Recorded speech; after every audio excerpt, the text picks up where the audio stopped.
महाराष्ट्राचा आवाज आपल्या हक्काचा।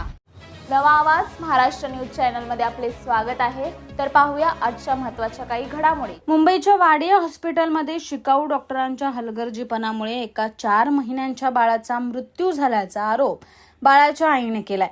या प्रकरणी डॉक्टरांवर कारवाईच्या मागणीसाठी बाळाच्या कुटुंबियांनी राष्ट्रपतीपासून ते पंतप्रधान, मुख्यमंत्री, आरोग्यमंत्री, पोलीस आयुक्त अशा सर्वांकडे पत्रव्यवहार केला असून आपल्या बाळाला न्याय मिळावा अशी त्यांची मागणी आहे। अंबरनाथच्या पालेगावमध्ये अर्चना पाटील या वास्तव्याला आहेत। त्यांचा मुलगा शिवांश याला सर्दी ताप असल्यानं त्यांनी कल्याणच्या खाजगी रुग्णालयात बाळाला दाखल केलं। तिथे बाळाची छाती भरली असल्याचं निष्पन्न झाल्यानं त्यांनी वाडिया हॉस्पिटलला जाण्याचा सल्ला दिला।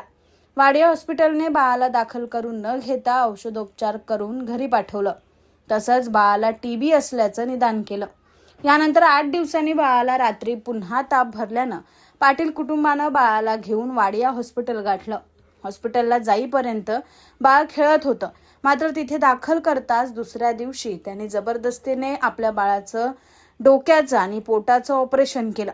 त्याच्या छातीत आणि गळ्यात नळ्या टाकल्या आणि त्याच्या टाळूतून रोज रक्त काढलं। मात्र त्याच्यावर उपचार करण्यासाठी मुख्य डॉक्टर आलेच नाहीत।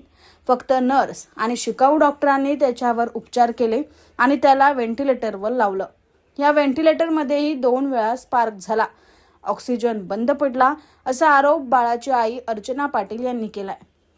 सुमारे 13 दिवस अर्चना यांचं बाळ ICUत दाखल होतं, मात्र त्याने एकदाही डोळे उघडले नाहीत असंही अर्चना पाटील म्हणाल्यात। दरम्यान 13 दिवसांनी बाळाचा मृत्यू झाल्यावर त्याला स्वच्छ करण्यासाठी नेलं असता त्याच्या अंगात टाकलेल्या नळ्या अक्षरशः सडल्या होत्या असा धक्कादायक आरोप त्यांनी केलाय। तसंच आपल्या सिक्युरिटी गार्ड्सना खेचत बाहेर काढण्याचा प्रयत्न केल्याचाही त्यांचा आरोप आहे।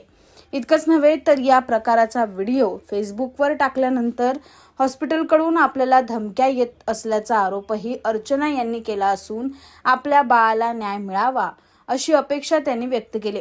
दरम्यान याबाबत त्यांनी देशाच्या राष्ट्रपती, पंतप्रधान, महाराष्ट्राचे मुख्यमंत्री, आरोग्यमंत्री, पोलीस आयुक्त अशा सर्वांकडे पत्रव्यवहार केला असून आपल्याला अजूनही न्यायाची प्रतीक्षा असल्याचं अर्चना पाटील म्हणाले आहेत।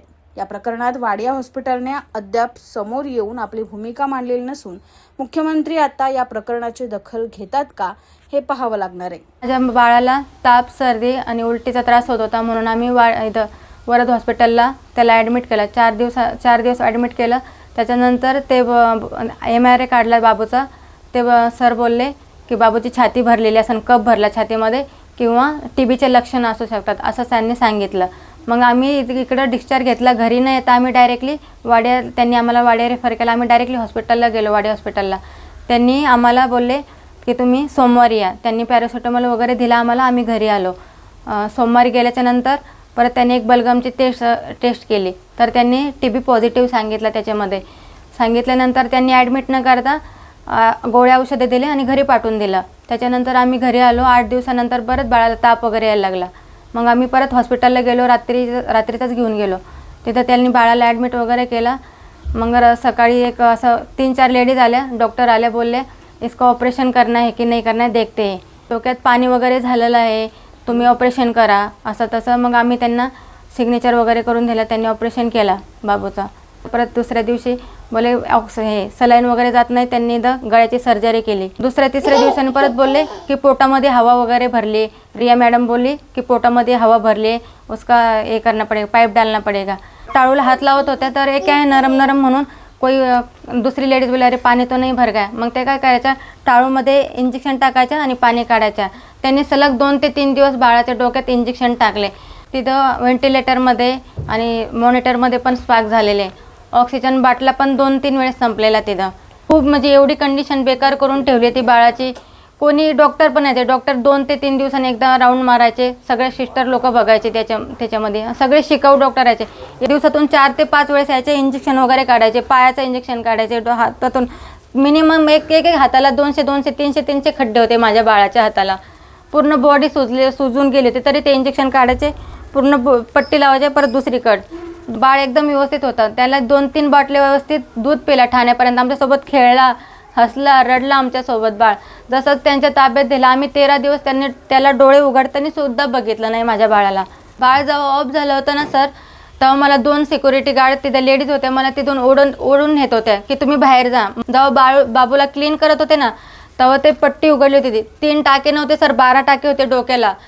आणि जो पाईप होता ना छातीमध्ये, पूर्ण सडलेला पाईप होता. माझ्या बाळाचा सगळा पी निघत होता पाईपात इथून छातीतून. आणि इथं ते सर्जरी केली होती ना, एवढे कापसाचे गोळे लावत होते तरी ते रक्त थांबत नव्हतं. आणि बाळाची जी सूची ठिकाणी ना, सूमधून रक्त निघत होतं बाळाच्या. माझ्यासोबत जे घडलेलं आहे ना, ते कोणत्याही आईसोबत नाही व्हायला पाहिजे. मी माझा पदर रिकामी केलेला आहे.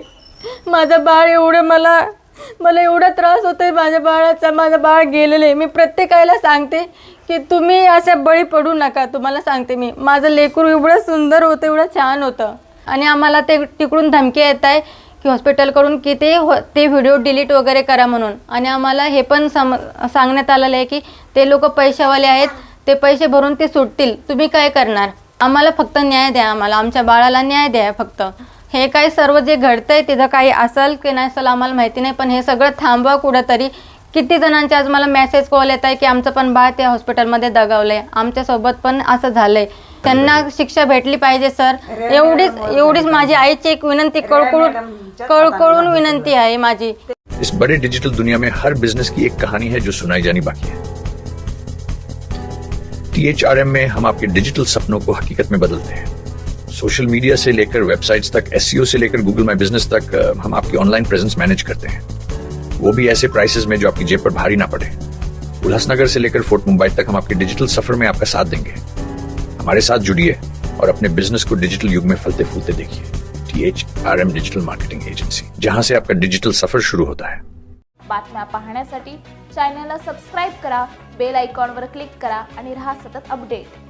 तुमच्या परिसरातील काही घडामोडी किंवा समस्या असतील तर आमच्या वृत्तवाहिनीला संपर्क करा आणि तसेच सतत अपडेट राहण्यासाठी आमच्या वृत्तवाहिनीला सबस्क्राईब करा आणि बेल आयकॉन दाबायला विसरू नका.